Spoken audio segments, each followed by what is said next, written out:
All right. Welcome to the first episode of the SmallDog Sports Network, or as what we like to call in the biz, SDSN. I'm your host, SmallDog Dan, and I have here some big breaking news. Wichita State has just announced they are bringing football back to their college. Wichita State, who has had some success at men's basketball the last couple of years, decided it was finally time to bring football back to the program since they disbanded the team on December 2nd, 1986. They cut that team due to the financial strain the program had on the university, but 34 years later, we will once again see football at SDSN Stadium. The man who gets the honors of coaching the newly revived team is rookie head coach Jeff Harway. You might know Harway as a former QB at Buffalo, where he only started his senior year. After he graduated, he spent a year as a graduate assistant at Buffalo, moving up to assistant QB coach with Buffalo the following year. And for the last 2 seasons, he was a full-time QB coach at the University of Pittsburgh. He had some success there as a QB coach in Pittsburgh, and that was a key part of his hiring here with Wichita State. The two men he decided to bring on is offensive coordinator John Weisbecker and defense coordinator Kevin Nicholson. What the new team means a bunch of new players. The team mostly comprises of transfer students, and there are not a lot of good players that transferred over. The two best players on the team is wide receiver Riley Lawson and defensive end Max Hearn.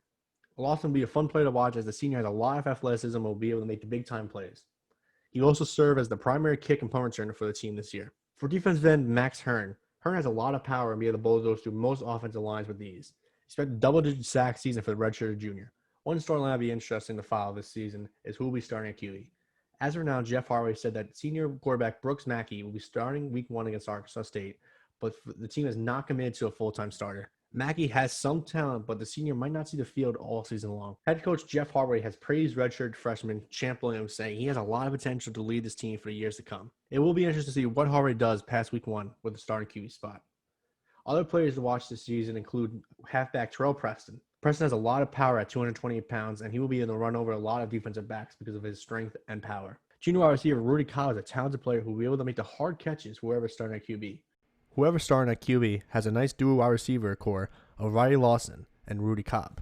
The best offensive lineman on the team is junior center Edwin Blanks. Blanks is a big man standing at 6'2" and weighing in 296 pounds.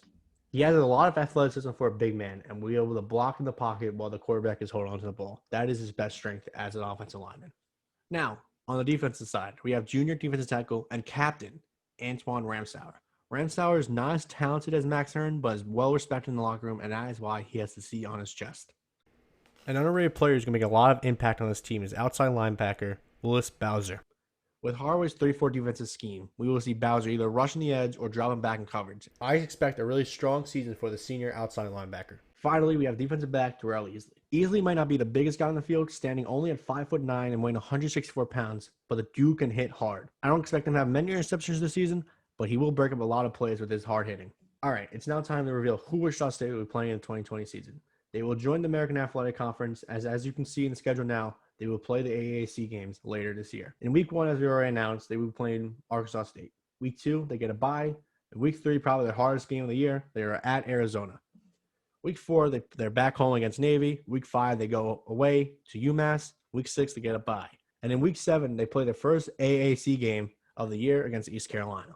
And then week 8, they're again home against Cincinnati. Week 9, they follow a 2-game road trip against USF, and then week 10 at SMU. Then week 11, they verse Temple at home. Week 12 at Houston. Week 13 versus Memphis, and their final game of the year is at Tulane. And week 15 is a bye week. Wichita State has 0 TV games this year, so unless you are in the Kansas State area, I don't expect many people to watch these games. Thank you everyone for watching my first episode of SDSN and my Wichita State Dynasty mode. Next week, we'll be looking at the Wichita State prospects they are looking at to add to the team and the week 1 game against Arkansas State. We also have some news rumbling that there's a new NFL coach hiring happening soon, so be on the lookout for that. And also, make sure to subscribe, like, comment, and share. Thank you for watching, and I'll see you next time.